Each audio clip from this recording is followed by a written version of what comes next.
Bonjour, c'est Grégory Turpin, j'espère que tu vas bien. C'est une joie de te retrouver pour méditer ensemble l'évangile du jour. Alors si tu as une Bible, je t'invite à l'ouvrir et à découvrir le texte de l'évangile de Luc au chapitre 3, versets 10 à 18. Dans le verset 16 de ce passage, Jean-Baptiste s'adresse à la foule en disant « Moi, je vous baptise avec de l'eau, mais il vient, celui qui est plus fort que moi. Je ne suis pas digne de dénouer la courroie de ses sandales.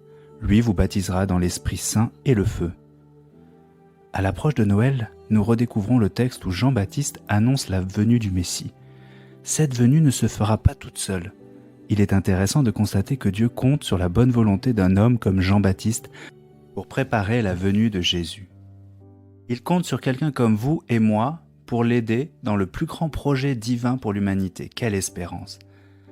Le Sauveur de l'humanité vient habiter parmi nous et nous pouvons l'aider à accomplir sa mission.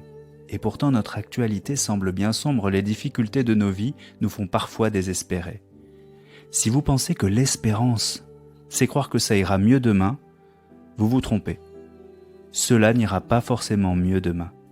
Je suis allé 3 fois en Irak, il y a quelques années, pour rencontrer les chrétiens réfugiés et chanter pour eux. Il y a 5 ans, ils ont été chassés de chez eux par Daesh. Ils ont préféré tout perdre pour rester fidèles au Christ. Ils vivent dans des conditions très difficiles aujourd'hui encore, sans travail et parfois sans véritable toit. Ils auraient toutes les raisons de désespérer. Le jour où on leur a annoncé que leur ville, Karakosh, avait été reprise des mains de l'ennemi, ça a été une fête incroyable. Ils pensaient pouvoir bientôt rentrer chez eux. Et puis ils ont découvert une ville complètement détruite, les appartements pillés et gravement endommagés, les maisons et les églises brûlées. Les systèmes d'eau et d'électricité sont inutilisables. Au moment où la joie devrait s'imposer, une grande tristesse s'est fait sentir. Alors non, pour eux, ça n'ira pas mieux demain. Qu'est-ce que l'espérance?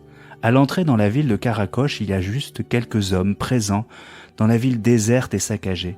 Refleurissent le rond-point où ils ont installé une grande croix. Vous pouvez penser que refleurir la ville n'est pas le plus urgent et pourtant, il était là le signe d'espérance. Pour moi, espérer, c'est croire que l'amour est plus fort que toute autre chose. C'est regarder notre vie, nos difficultés comme une promesse de vie. Les fleurs plantées sont une promesse de vie au milieu du chaos. L'espérance, c'est croire en un Dieu qui renouvelle aujourd'hui sa promesse envers nous et qui se fait présent aujourd'hui. Espérer, ce n'est pas dire que ça ira mieux demain, car ça n'ira probablement pas mieux demain. Espérer, c'est faire de toute chose une occasion d'aimer. Espérer, c'est faire l'expérience d'un Dieu qui ne peut qu'aimer et qui nous cherche inlassablement. Dans l'évangile de Matthieu, chapitre 28, verset 20, Jésus nous dit « Je suis avec vous tous les jours jusqu'à la fin du monde ». Espérer, ce n'est pas dire que ça ira mieux demain, car ça n'ira pas forcément mieux demain. Espérer, c'est aimer davantage. Dieu nous en fait la promesse.